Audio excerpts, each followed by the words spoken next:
Itu ngaji gitu. Jadi lagi-lagi daftar wali lewat jalur alim itu ya susah, karena harus melajari itu semua.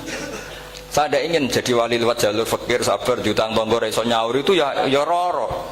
Dia mau bojo ya loro, ra enak dia mau. Jadi wong alim sinau ya loro. Maka berbahagialah orang yang nggak daftar wali, karena nggak repot. Cukup jadi penggemar aman, no? Karena nanti jadi wali itu harus kecewa, no? Karena misalnya jadi wali, Syabul Qadir Jalani masuk surga, ternyata pengumuman kedua dan para penggemarnya. Artinya segampang itu Allah. Yang jadi padahal Syabul Qadir itu tirakatnya puluhan tahun. Harusnya kan beliau masuk surga, sudah itu pantas. Ternyata pengumuman kedua dan para penggemar. Itu andekan beliau oleh kasut, piye tuh? Aku tirakat tenan disaingi. Makanya saya juga harus siap kecewa nanti misalnya. Karena tadi Gus Pak masuk surga misalnya. Wan perjuangan saya luar biasa. Sinau Rasem Usmani, sinau Kiro Aswab, semua cuma jebule pengumuman kedua dan para yang hanya lewat YouTube gak jelas-jelas. Tapi ya sudah lah, Allah itu baik ya sudah. Jadi ya tapi Syabul Qadir ya tentu tidak kecewa, maksudnya ya, beliau orang soleh mesti tidak kecewa, cuma yo kok segitunya, baiknya Allah segitunya, akhirnya ternyata segampang itu pengumuman gelombang kedua. Ya saking rahmatnya Allah itu ya sudah gitu. Ya saya mohon alumni sini itu mempelajari juga, terutama yang ahli lah, supaya kita ini tahu kenapa Imam Asim baca 2 kali. Jangan kalau ditanya pokoknya kok guru ngono ya, pancen kok guru gitu. Jadi karena Imam Asim itu bias itu ya mau tidak mau, karena i'ti mau tidak mau kan ini ada kasroh sebelum hamzah, normalnya diganti apa? Ya iti, buktinya apa? Ata yu'ti ita ana wa ita izzakat. Aslinya apa? Ita izzakat. Jadi gak konsisten. Tapi justru itu menjadi kelihatan alimnya. Memang gak perlu konsisten. Orang Arab sendiri gak konsisten. Makanya kalau Imam Muslim ditanya, kenapa jenengan gak konsisten? Wong riwayatnya memang gak konsisten, karena Bani Tamim baca bil hamzah, orang Quraisy gak suka hamzah. Makanya masyhur wa Quraisyun yuham awalam yuhammis wa Banu Tamimin yuhammis. Sama kalau baca itqan atau baca tahbir itu kaidahnya gitu. Bani Tamim suka hamzah, orang Quraisy gak suka hamzah. Makanya Nabi tadi gejolkannya gitu, ya Nabi Allah, jawab Nabi guyu-guyu, anak Quraisyun, aku itu wong Quraisy, jadi aku baca ya Nabi Allah. Terus orang Tamim guyu-guyu, terus ya itu terus jadi termasuk jadi kiro asap lah. Orang yang membiasakan hamzah ya nggak bisa pakai ya, yang biasa pakai ya takhfif atau wawu takhfif ya nggak kulino pakai apa? Hamzah. Jadi ini apa? Bagian dari apa ya? Diskusi. Saya mohon nanti jangan banyak tanya, ini nggak acara kampus ini. Kiai itu takut. Saya itu sebenarnya paling nggak suka acara seminar ditanya, karena orang tanya itu dua. Satu orang yang nggak peduli. Wes ngerti nak ilmunya itu tidak terjawab lewat pertanyaannya, tetap aja tanya. Karena tidak tahu itu satu bawaan bodoh, dua bawaan berengkel. Lah kalau bodoh itu barang aib, itu harus ditutupi, nggak boleh diketok-ketok no, gitu. Kedua itu berengkel banyak. Berengkel itu butuhnya kok aneh. Terus ketiga kepengen darani pinter mergo takoke kritis. Wis anak darani pinter, darani pinter tanpa takok. Tapi karena itu adat di acara-acara seperti ini ya, mungkin nanti ada 1-2 aja, maksimal 2. Tapi jangan tanya yang 3 jenis itu. Latas alu an asya intu bedalakum tasukum. Allah sudah, kamu jangan tanya sesuatu yang kalau kelihatan malah kamu kelihatan bodoh. Misalnya tanya sesuatu yang dohir, mesti nanti Gus Hamid guyu, Gus Darbi ngono kok ditakon, sini santri kerap ya kan, mesti gitu. Lah nak takokan wangel jlimet, mesti takokanku kalemku kok paham apa ora paham. Misalnya sampean takok, Gus kufuan itu mahmus apa nakis? Itu mesti wis ketok pinter ya. Ya jawaban saya ya mahmus, cuma sekarang ditakhfif jadi wow. Sehingga ala suratin nakis, seakan-akan nakis, tapi hakikatnya tetap mahmus. Nah tanya paling buruk itu tanyanya muta'anid. Itu yang Nabi gak suka. Makanya innama ahlakal ladzina min qablikum kasratu masailihim. Dulu ulama-ulama, orang-orang dulu rusak itu karena banyak tanya. Jadi ini bukan neror jenengan dah, supaya punya aturan itu. Bukan neror betulan memang itu, supaya kamu punya aturan. Jadi ini terserah, tapi yang jelas itu materi dari saya itu cukup harusnya menjadi inspirasi. Saya nggak pernah menerangkan Quran sedetail ini karena ini menghormati Mbah Munawir, menghormati Kiai Abdul Qadir, Gus Najib, ini ada Gus Samit, Gus Dar semua, ada ahli sorof Pak Tarom. Jadi sorof sendiri itu ya sudah partai-partainan. Coba harusnya kalau ngarang sorof begini Pak Tarom, madda ya muddu maddan wa mamaddan fa wa madun wa dzaka mamdudun mudda, terus baleni lagi madda ya muddu umdud lah. Harus 2 kali, kalau enggak kan kubu-kubunan. Wong bisa 2 kok kenapa harus milih 1? Iya kan? Di Quran fal yamdud kan? Harusnya kan bisa fal yamudda. Fal yamdud bisa babin ilas sama wa in kana kabura alaika iraduhum fa in istata antab taghiyana faqan fil ardi. Terus itu fal yamdud bisa benar sama, terus sumal yakta fal yamdud hal dibana kaituhu mayang itu yang kan ada ayat fal yamdud itu juz berapa itu 17 atau berapa itu. Itu kan fal yamdud. Harusnya juga bisa fal yamudda. Yang masyhur yang dipakai Quran jelas ada yusaqillaha, ada yusaqik, ada mayyartadda, ada wa mayyartadid. Karena tadi benar Alfiyah, nahu halal tu ma halal tahu wa fi jazmin wa shibhil jazmi takhirun kufi. Jadi kalau ada mudhoaf yang posisinya jazm, baik jazm karena jazim ada lamnya atau jazm yang karena fi'il amar, itu boleh milih. Takhirun itu boleh milih, boleh umdud, boleh mudda, boleh firra, boleh ifrir. Paham ya?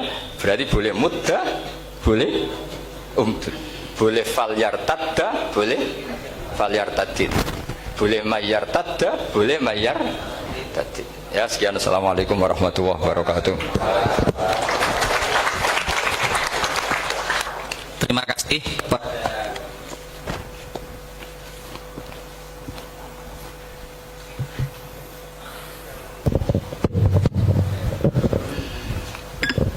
Terima kasih kepada Bapak Kiai Haji Bahauddin Nur Salim.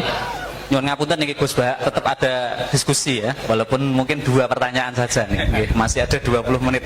Pasti sakit nggih. Ya terserah, ini yang biasa seminar. Ini biasa ngiyai. Nggih.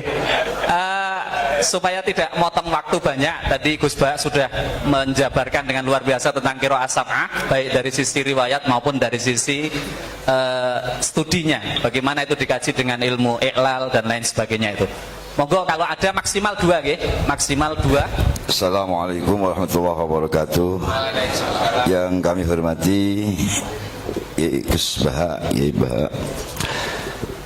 saya tanya karena dulu pernah ditanya nggak bisa Gus, pernah jawab nggak memuaskan. Di dalam riwayat Rasabah ada taklil, ada imalah, Musa, Musi. Saya ditanya kiai, gitu kiai itu ya suriah juga. Gus, Napoleon waktu malaikat Jibril nazala bil ngajari Musa, Musi. Apa cukup satu kalimat jawab satu bentuk apa yang memang sabah itu mulai dari nazala bil amin, lauh mahfuz sampai Rabbil Izzah. Saya jawabnya ya sulit gitu. Saya jawab tapi masih ngeyel. Terima kasih. Assalamualaikum warahmatullahi wabarakatuh. Waalaikumsalam. Monggo Pak Yai Furqan. Assalamualaikum warahmatullahi wabarakatuh. Waalaikumsalam warahmatullahi wabarakatuh. Saya heran dengan ilmu yang dikuasai Gus Bah. Mohon dijelaskan tentang ilmu laduni. Nggih. Matur nuwun Pak Yai Furqan. Nggih. Terakhir Pak Aminun terakhir nggih, Pak Aminun nggih. Silakan. Kesana ini yang sini. Yang sini. Dua ini. Dua gimana teman-teman? Boten tadi tambahan dari Pak Yai Hamid. Ini korbannya harus ini. Silakan Pak Kiai Aminun. Nyun sewu Gus Bah. Aminun melangi. Boten kait wonten kaitanipun kalian ingkang pun aturaken kala wau. Ananging kula mengikuti teng YouTube. Ingkang sepisan nyun sewu. Kaitanipun kalian witir sing kula mangertosi. Panjenengan nggadahi pendapat kados ngoten meniku menapa sami kalian pendapatipun Mbah Mun Nggih. napa dene Rama panjenengan Nggih, nggih. termasuk kaitanipun kalian manggihi tamu Nggih, nggih. panjenengan tentunipun benten kalian ingkang jenengan lampahi ugi benten kalian ingkang pun lampahi dening Mbah Mun napa dene Rama jenengan. Matur nuwun. Assalamualaikum warahmatullahi wabarakatuh. Terima kasih. Oke. Terima kasih Pak Kiai Aminun. Niki langsung ke Gus Baha. Niki langsung ke Gus Baha semua nih pertanyaannya. Monggo. Ini tak jawab yang agak serius. Itu gini, yang masalah tamu itu memang saya beda dan sengaja beda, tapi bukan mukhalafah.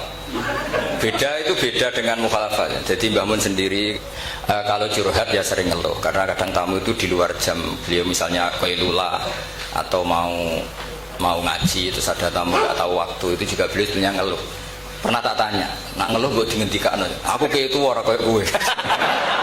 Intinya sebetulnya kalau sesuai tag, kalau tag Quran itu memang seperti itu. La tadkhulu buyutan nabi illa ayyudana lakum. Orang boleh sowan itu nunggu ditimbali. Jadi dulu karena sahabat itu sering sowan Nabi langsung ke dalam, itu Allah kasihan nabinya karena kadang sedang sama anaknya, cucunya atau sama istrinya. Sehingga ada aturan la tadkhulu buyutan nabi illa ayyudana lakum, kecuali ditimbali. Akhirnya sahabat bikin solusi tengah-tengah. Mereka kalau sowan Nabi nunggu di teras masjid. Terus mlebu ayat walau annahum sabaru hatta takhruja ilaihim lakana khairan. Jadi nunggu Nabi keluar baru mereka sowan. Karena kalau Nabi keluar berarti milik publik, kalau di dalam berarti milik keluarga. Itu sudah tak konfirmasi sama Mbah Mun sama Bapak. Dan kata Mbah Mun aku wani siap disalahno wong ya monggo. Tapi sebetulnya enak gitu kan.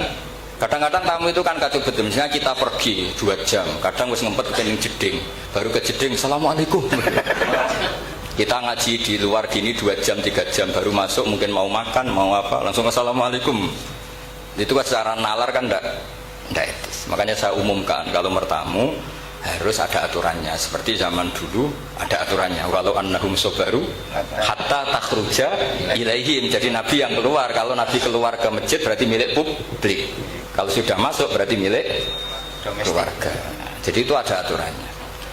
Soal witir itu memang saya orisinil. Saya ngaji Muslim tuh khatam sama Mbah Mun. Itu memang witir gitu. Kita ini dididik guru-guru kita. Kalau bilang witir kan solu sunatan minal witri rokaatain. Jadi ada kata minal witri. Karena maknanya witir itu ganjil. Sementara kita witir 2 rakaat dulu. Itu kan bingungkan malaikat. Ini katanya witir kok 2. Witir maknanya kan ganjil. Sementara sholatnya 2 dulu. Pertanyaannya ketika 2 kamu salam statusnya apa coba? Kalau kamu katakan witir, ya kan genep 2. Tidak kamu katakan witir, ini paket witir. Maka redaksinya solu sunnatan witir. Kira-kira harus terjemah para malaikat. Ini pemanasan witir loh, belum witir kan. Karena kalau dikatakan witir kan janggal kan. Masa witir kok 2 rakaat. Kalau kamu katakan ya enggak Gus, rencananya 3. Loh, setelah salam kan selesai. Nggak ada 2 ini paket dari 3 nggak bisa. Setelah salam yang menjadi sholatun mustaqillah, sholat yang berdiri sendiri. Nah, jadi soal tamu dan witir seperti itu. Dulu Nabi juga nggak mau menegur tamunya, sampai Allah sendiri yang ngendikan apa inna dzalikum kana yu'dzin nabiyya fayastahyi minkum. Sebetulnya mertamu sonang-sonong itu mengganggu Nabi. Coba kalian bayangkan. Saya itu nggak sekedar bayangkan, saya ini korban. Saya itu sering ngaji di rumah itu 2 jam, kalau ngaji Rebo 2 jam, kadang baru masuk, makan baru 1 assalamualaikum. Coba bayangkan. Iya itu kalau sekedar makan. Kalau saya ngurmat ibu, saya masuk rumah ibu saya itu sudah sepuh. Kadang ibu sudah menunggu, Pak kok suwi ngaji, pas baru seneng-senengnya ibu ketemu saya sudah datang. Sekarang makomnya tamu sama ibu itu tinggi mana? Coba. Jadi orang itu yo ngerti aturan. Nah, saya ingin mendidik masyarakat tuh jangan kalau Mbah Mun kebaikannya luar biasa, tentu beliau kuat, nyabari semua kuat. Dan kiai itu kadang sahabat pun zaman Nabi sering nggak niru, bukan berarti mukhalafah tadi. Ketika Nabi terlalu baik, sahabat nggak patiyo. Alasannya apa? Huwa Rasulullah, yu ayyiduhu bil mu'jizat. Masyhur. Abu Bakar tuh bikin Baitul Mal untuk ngelola kepegawaian. Nabi enggak. Ketika ditanya, zaman Nabi enggak ada Baitul Mal. Huwa Rasulullah, enggak usah ditertibkan, sudah tertib. Umar bikin gaji sama tentara. Ditanya, zaman Nabi tentara enggak digaji. Huwa Rasulullah, ora digaji wong wis do perang. Aku ora tak gaji, ora berangkat. Ya kira-kira gitu. Gua Mbah Mun terlalu baik. Aku anut kok Mbah Mun, wah ribet. Jadi pertanyaan ini agak kriminal sebetulnya. Jadi itu nggak perlu sama terima apa enggak, tapi nak rabok tomo yakin kualat. Karena jelas itu jelas. Tentu kita itu ingin lah sama-sama enak-enak. Kita sudah 3 jam ngaji. Saya ngaji Rebo itu kadang sampai 3 jam. Artinya anak saya kalau mau dolan ya nunggu, istri saya mau lapor ya nunggu. Baru masuk rumah mau lapor, assalamualaikum, coba teman bayangkan. Banyak kiai sepuh, saya sering daerah kiai sepuh, baru pulang karena tamu sudah nunggu lama, sekali masuk rumah langsung assalamualaikum. Padahal kiainya mau ke kamar mandi, mau lapor-lapor istrinya tentang apa. Makanya dulu diatur walau annahum sobaru hatta takhruja ilaihim. Harusnya tamu-tamu itu sabar sampai Nabi yang keluar. Kalau Nabi sekali keluar ke masjid berarti milik publik. Akhirnya ketemu Nabi di sofa, tidak di dalam tapi ketemu di sofa. Jadi saya menjelaskan ini bukan untuk membela diri, bukan. Sampai setuju tidak setuju saya akan tetap seperti itu. Berdasar legalitas yang saya punyai. Tapi sampean harus mau mendengar ini supaya memahami ayat itu gampang. Walau annahum sabaru hatta takhruja ilaihim lakana khairan. Kalau sampean tanya, itu kan Nabi, Gus. Ya iya, kita mau niru sampai ya. Kalau nggak niru Nabi. Ya, terus yang pertanyaan tadi itu yang Kiai Hamid tadi, memang kitab yang saya baca semuanya sepakat. Jibril itu hanya mengajarkan 1 huruf. Yang lainnya itu sifatnya ijazah, pembolehan.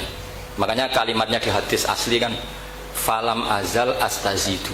Jadi ketika Jibril mengajarkan harfin wahid, terus Nabi ngendikan inna ummati la tutiku dzalik. Umatku tidak mampu melakukan itu. Terus akhirnya ditambahi.